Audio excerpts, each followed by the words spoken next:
Hello दोस्तों, नमस्कार। आप सभी लोगों का एक बार फिर से स्वागत है मेरे यूट्यूब चैनल इन्वेस्ट विद अमन में।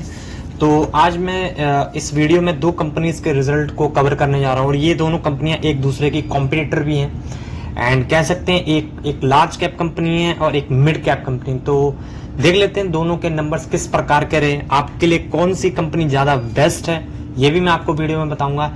एंड वीडियो शुरू करने से पहले मैं आपको एक और अपडेट देना चाहूंगा। ये वाली वीडियो एशियन पेंट, जो आपको पता ही होगा, शनिवार के दिन इसके रिजल्ट आए। सोमवार को ये शेयर जो हुआ है क्रैश हुआ 8 से 10% और आज के दिन भी ये शेयर लगभग 3% डाउन था।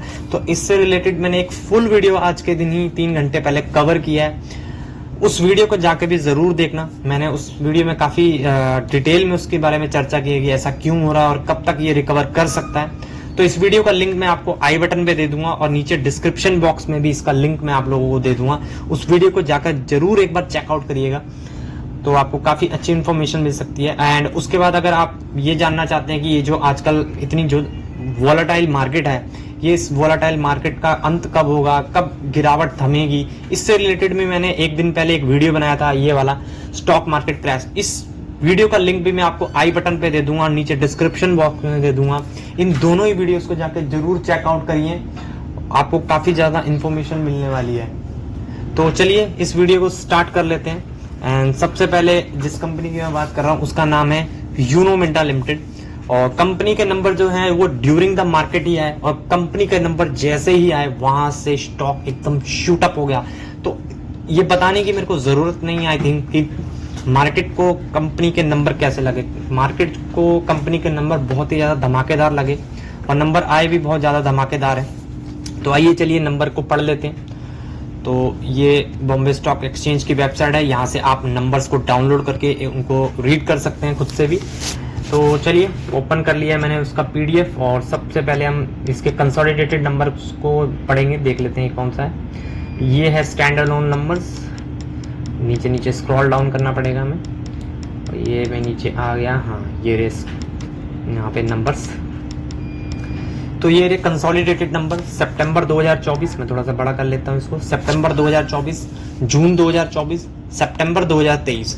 तो टोटल इनकम कंपनी की सितंबर 2024 में है 4246, 3 महीने पहले थी 3828 और 1 साल पहले थी 3630। यानी आप रेवेन्यू के फ्रंट पे देखते हैं तो कंपनी ने ईयरली एंड क्वार्टरली काफी अच्छा डिसेंट परफॉर्मेंस दिया है इनकम में। अभी तक मैं बात कर रहा हूँ। उसके बाद एक्सपेंसेस की बात कर लेते हैं। तो सितंबर 2024 के हैं 3959, 3 महीने पहले थे 3587 और 1 साल पहले थे 3372।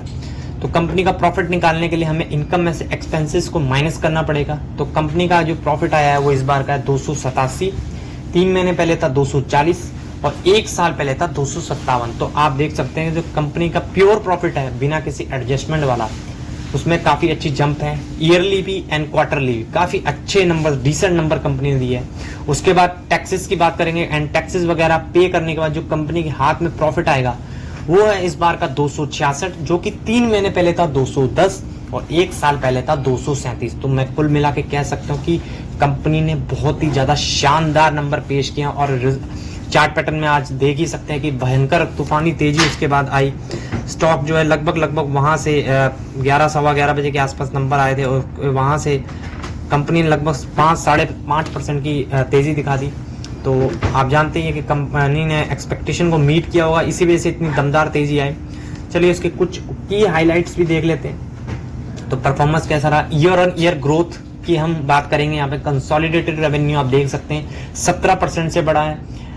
एबिटा जो है हाईएस्ट एवर 20% की ग्रोथ दिखाई है एंड पैट भी कंपनी का 9% से भागा है। बहुत ही शानदार नंबर्स, क्योंकि जिस तरह के नंबर्स इस मार्केट में आ रहे हैं उसके हिसाब से देखा जाए बाकी ऑटो कंपनीज के, टाटा मोटर्स के, मारुति के नंबर्स आपने देखे होंगे। आज के दिन हुंडई के नंबर्स भी आए थे। अगर आप चाहें तो मुझे कमेंट सेक्शन में बता सकते हैं, मैं उस वीडियो को भी जरूर कवर कर लूंगा।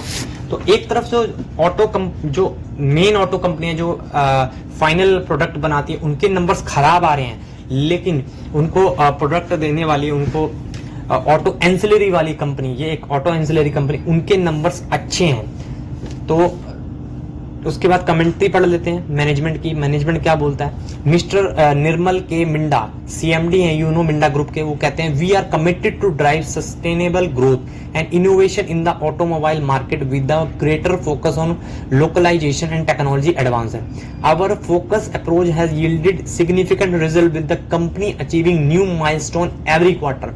As a India emerges as a global automotive hub, we are well positioned to capitalize on this growth with our diversified portfolio catering all vehicle segment। तो आप देख ही सकते हैं काफी अच्छी कमेंट्री है। ये तो सबको ही पता है कि इंडिया ग्लोबल हब बनने जा रहा है ऑटोमोबाइल इंडस्ट्री का भी, और बहुत ही शानदार प्रदर्शन इंडिया की ग्रोथ स्टोरी पे सबको बिलीव है। वहीं सीएफओ भी सेम ही चीज बोलेंगे, we have delivered yet another strong quarter performance with highest ever quarterly revenue for the quarter. Our approach towards strengthening customer relationship, forging strategic partnership and new alliances with a strategic vision. We aim to capture greater market opportunities cater to the automotive industry। तो दोनों की same ही बातें, काफी अच्छे decent numbers है, तो बाकी चीजें तो पढ़ने की जरूरत ही नहीं है। एंड आपको मैं बता दूं कि काफी अच्छा यहाँ पे इंडस्ट्री की हाइलाइट्स हम थोड़ा सा पढ़ लेते हैं। इससे आपको जो मेन मारुति है, टाटा मोटर्स है, महिंद्रा एंड महिंद्रा है, जो फाइनल प्रोडक्ट बेचती हैं, उनके बारे में थोड़ी सी चीजें पता लगेगी। तो auto industry growth momentum continue led by recovery in two wheeler. तो टू व्हीलर में रिकवरी कंपनी बता रही है कि हो रही है। Government launches PM E drive subsidy scheme with 10,900 crore outlay. उसके बाद electric two wheeler registration recover. Electric two wheeler registration for the quarter increase by 58% से इंक्रीज हुआ है एंड क्वार्टर एंड क्वार्टर 29% से। तो यहाँ पे भी अच्छा है। जो कंपनी को मेन प्रॉब्लम आई है वो आई है यूरोप से। आप देख सकते हैं Europe auto industry face headwinds.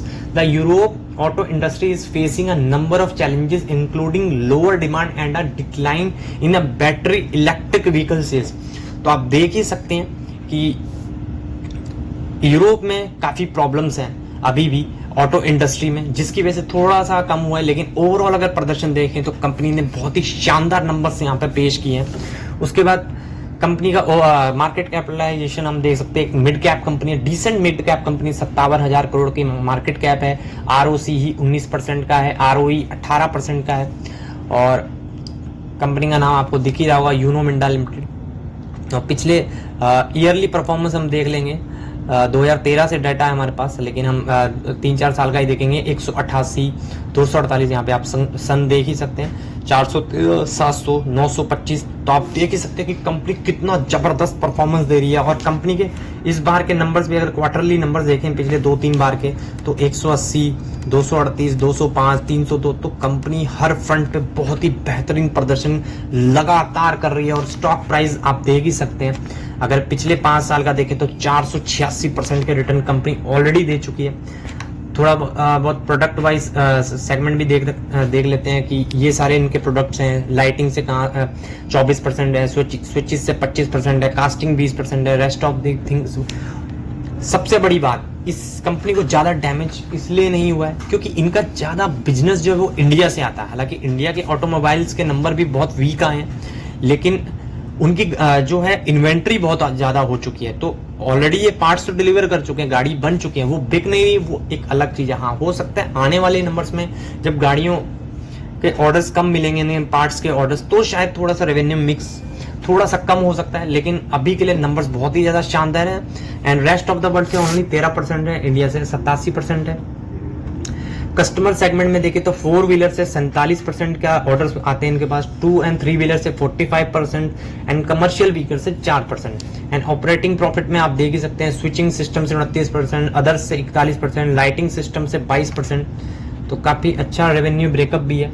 तो कुल मिला के देखें तो अच्छी एक मिड कैप डिसेंट कंपनी। अगर मिड कैप स्टॉक में आपको जाना है तो आप इस स्टॉक को जरूर स्टडी कर सकते हैं और लॉन्ग टर्म के लिए इसमें निवेश भी कर सकते हैं। काफी अच्छी कंपनी है। इसका शेयर होल्डिंग पैटर्न भी एक बार हम देख लेते हैं। ईयरली बात करें तो 69% के प्रमोटर्स के पास है, एफआईएस के पास 9% है, डीआईएस के पास 15-15.5% है एंड पब्लिक के पास ओनली 6.5%। इतनी डिसेंट कंपनी और पब्लिक की शेयर होल्डिंग आप देख सकते हैं मात्र 6-6.5%। ये भी एक पॉजिटिव चीज होती है। अगर एफआईएस, डीआईएस एंड प्रमोटर्स के पास ज्यादा हिस्सेदारी और पब्लिक जो है 10% से कम हिस्सेदारी रखते हैं तो तो ये भी एक अच्छा साइन होता है। ये जरूरी नहीं है कि ऐसा अच्छा ही हो, लेकिन एक ऑब्वियस सी बात है, पब्लिक के पास सबसे कम इंफॉर्मेशन होती है और वहां पे उनकी अगर शेयर होल्डिंग कम है तो ये एक पॉजिटिव चीज है कि प्रमोटर एफआईज और डीआईज बिल्कुल शेयर्स अपने देना ही नहीं चाहते पब्लिक को। तो अच्छे नंबर्स रहे कुल मिला के। आप लॉन्ग टर्म के लिए स्टॉक को जरूर कंसिडर कर सकते हैं। अगेन ये कोई बाय सेल या रिकमेंडेशन बिल्कुल भी नहीं है, क्योंकि मैं एक फाइनेंशियल एडवाइजर नहीं हूँ। आपको हमेशा एडवाइस जो है सेबी रजिस्टर्ड फाइनेंशियल एडवाइजर से ही लेनी चाहिए। तो आइए चलिए दूसरी कंपनी के नंबर्स को देख लेते हैं, जिसका नाम है मदरसन सुमी, संवर्धना मदरसन सुमी। और इस कंपनी के नंबर भी ड्यूरिंग द मार्केट आए और आप कट देख ही सकते हैं। भयंकर गिरावट, 6-6.5% की भयंकर गिरावट है। और इसका कारण मैं आपको थोड़ी देर में बताऊंगा और कंपैरिजन करके बताऊंगा कि क्यों कौन सी कंपनी ज्यादा बेस्ट है अगर कंपैरिजन के तौर पे देखा जाए। तो इसके कंपनी के नंबर्स हम ओपन कर लेते हैं। मैंने पीडीएफ ओपन करके रखा हुआ है। यहाँ पे हम कंसोलिडेटेड नंबर्स ओपन करेंगे। ये स्टैंड अलोन है।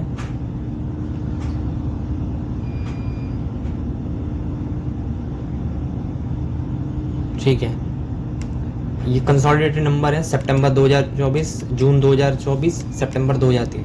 तो टोटल इनकम देखिए 28,071, जो कि 3 महीने पहले थी 28,938 और 1 साल पहले थी 23,593। यानी कि कंपनी का ईयरली काफी अच्छा रेवेन्यू हुआ है।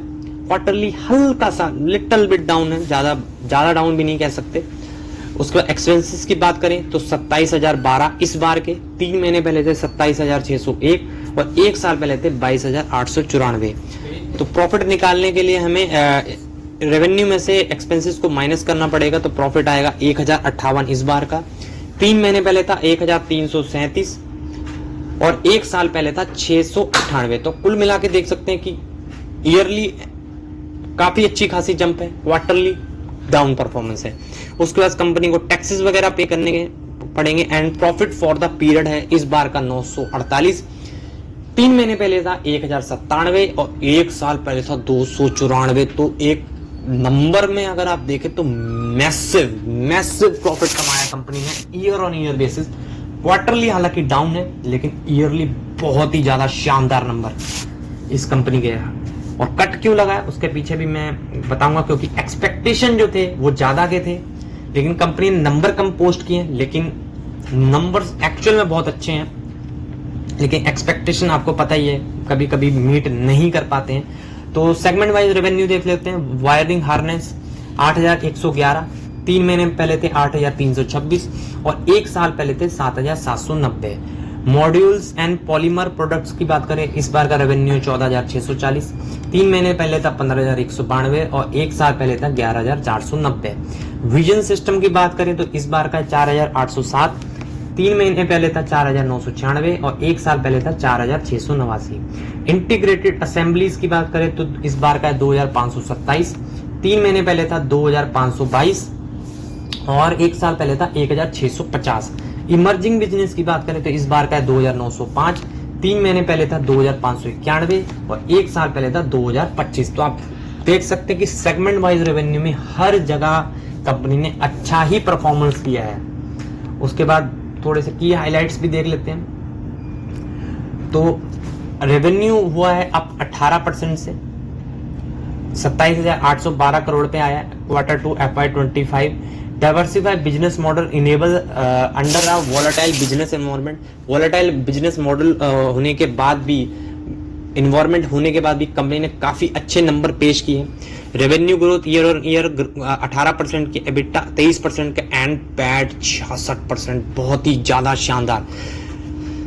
और कंपनी के जो चेयरपर्सन है वो क्या कहते हैं, मिस्टर विवेक चंद सहगल, तो वो कह रहे हैं these result highlights our strength and adaptability in an uncertain business environment. Our prudent management of the leverage ratio has positioned us well for sustainable growth. This strategic approach ensures that we maintain a healthy balance sheet while continue to invest in the future. Our automotive booked business is a $88 billion approx, has been growing consistently, reflecting the trust our customers have in us. our non-automotive business have been growing consistently. Non auto business में भी मदरसन सुमी जा चुकी है, वहां पे भी company का कहना है कि वो बहुत ही अच्छी ग्रोथ ला पा रहे हैं, जो कि बहुत ही अच्छी बात है। की हाइलाइट्स आप देख सकते हैं, लेवरेज रेशियो जो है पहले 1.5 का था वो 1 पे आ गया, जो कि बहुत ही अच्छी चीज है। Further diversification was achieved with the new products and increase customer penetration, बहुत ही अच्छी चीज है।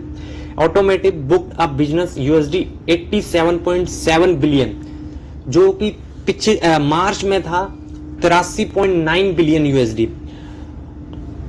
5 out of 19 greenfield have come on stream and 8 more facilities are expected to operation in H2 FY25। तो आने वाले नंबर्स बहुत और भी अच्छे होने वाले हैं।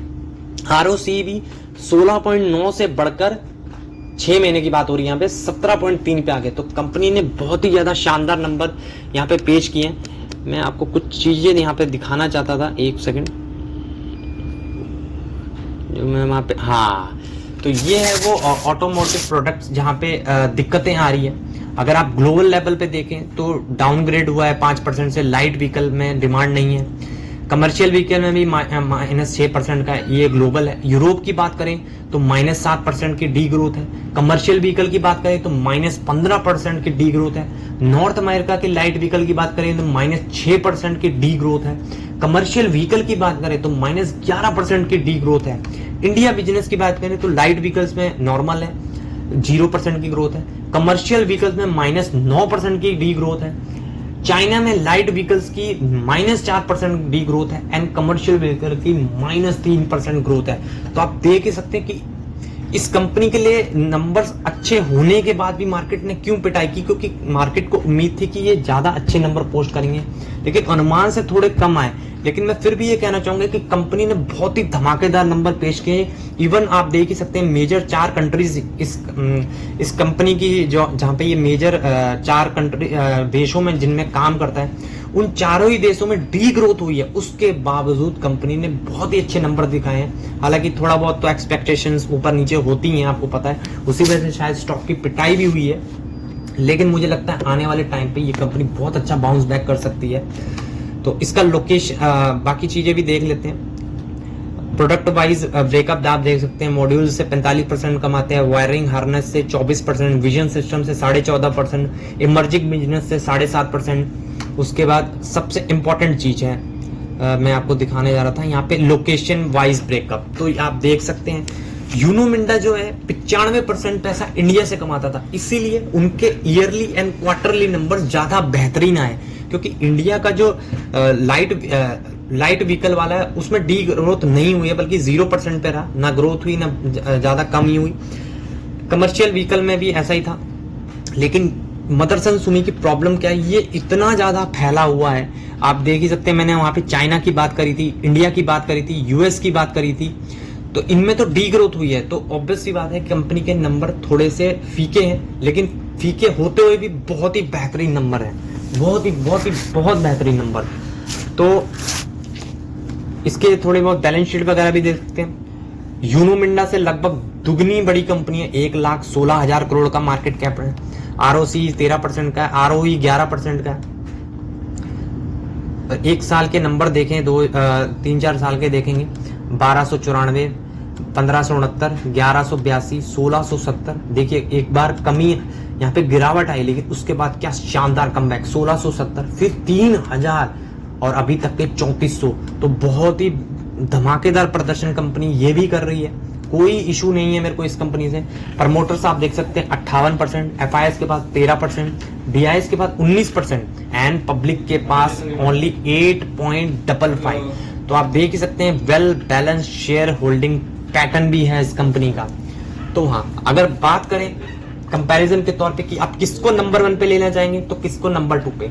अगर आपको एकदम सेफ्टी चाहिए और ऊपर से आप इसका चार्ट पर दे सकते हैं कि मदरसन सुमी जो है वो ज्यादा वॉलेटाइल रहता है और यूनो मिंटो जो है एकदम कंसिस्टेंसी के साथ आगे बढ़ता है। क्योंकि इसका सबसे बड़ा कारण ये है कि मदरसन सुमी का जो बिजनेस है वो हर देश में, पूरे वर्ल्ड वाइड, अगर वर्ल्ड में किसी एक दो कंट्री में भी कुछ दिक्कत आ जाती है ना, तो इसके रेवेन्यू पे बहुत ज्यादा इम्पैक्ट पड़ता है। लेकिन यूनो मिंडा का जो बिजनेस है वो ज्यादातर इंडिया में है, 95%। इस वजह से उसका जो चार्ट पैटर्न आप देख रहे हैं वो कंसिस्टेंसी के साथ आगे बढ़ता है। और जो मदरसन सुमी है वो काफी वोलाटाइल रहता है।